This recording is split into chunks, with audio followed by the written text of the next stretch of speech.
ಅಂದ್ರೆ ಅತ್ತೆ ನಮ್ಮನ್ನ ಒಪ್ಕೊಂಡಿಲ್ಲ ಅಂತ ಹೇಳ್ತಿದ್ಯಾ ಅಥವಾ ನಿನಗೆ ಅವ್ರ ಬಗ್ಗೆ ಅನುಮಾನನಾ?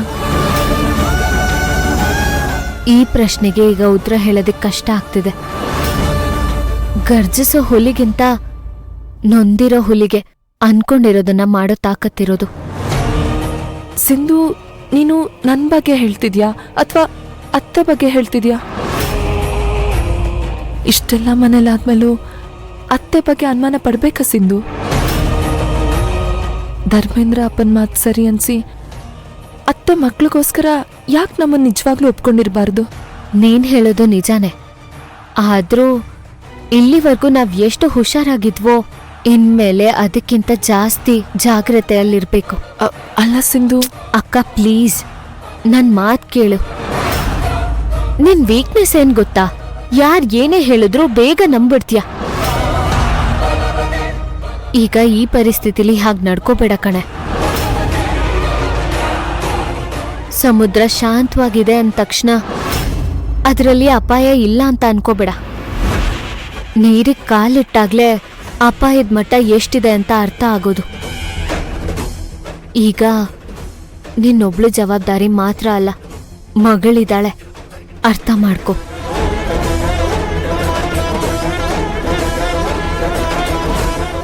ಬರೀ ವಸುಂಧರಾ ಅವ್ರದೇ ತಪ್ಪಿಲ್ಲ, ಅವ್ರಿಗೆ ಸುಳ್ಳು ಹೇಳಿ ನಾವು ತಪ್ಪು ಮಾಡಿದೀವಿ.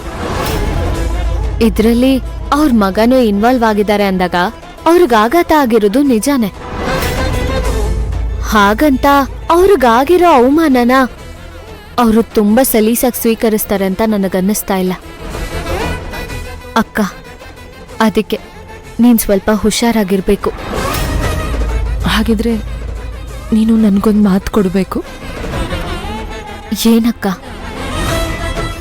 ಬರೀ ನನ್ನ ಬಗ್ಗೆ ಯೋಚನೆ ಮಾಡದೆ ನೀನು ನಿನ್ನ ಬಗ್ಗೆನೂ ಯೋಚನೆ ಮಾಡಬೇಕು.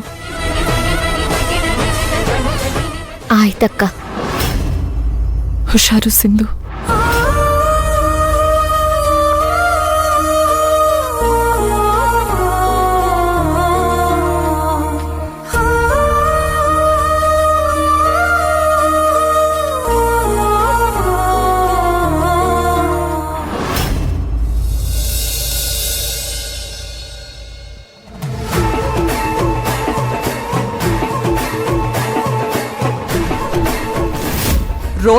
ರೋಲ್ ಮಾಡೆಲ್ ಅಂತ ಹೇಳಿ ನನ್ನನ್ನ ಅಟ್ಟಕ್ಕೇರಿಸಿ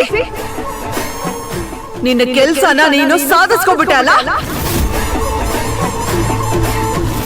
ಈ ಅಕ್ಕ ತಂಗಿರು ಸಾಮಾನ್ಯದವರಲ್ಲ, ನಮ್ಮ ಮನೆನ ದೋಚ್ಕೊಂಡು ಹೋಗಕ್ಕೆ ಬಂದಿದ್ದಾರೆ. ಮಾಡಿರೋ ದ್ರೋಹಕ್ಕೆ ಬುದ್ಧಿ ಕಲಿಸದೆ ಬಿಡೋಳಲ್ಲ ಈ ವಸುಂಧರಾ. ಈ ವಸುಂಧರಾ ರಾಜ್ ಬಹದ್ದೂರ್ನೇ ನೀವಿಬ್ರು ಗ್ರಾಂಡೆಡ್ ಆಗಿ ತಗೊಂಡ್ಬಿಟ್ರಿ ಅಲ್ಲ.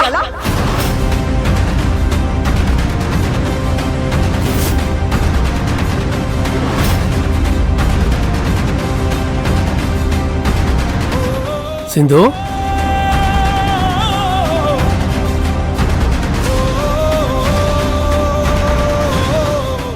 ಸಿಂಧು, ಸಿಂಧು. ಮಾವ, ಏನಮ್ಮ ಒಬ್ಬಳೆ ಕೂತ್ಕೊಂಡಿದ್ಯಾ? ಏನಿಲ್ಲ ಮಾವ.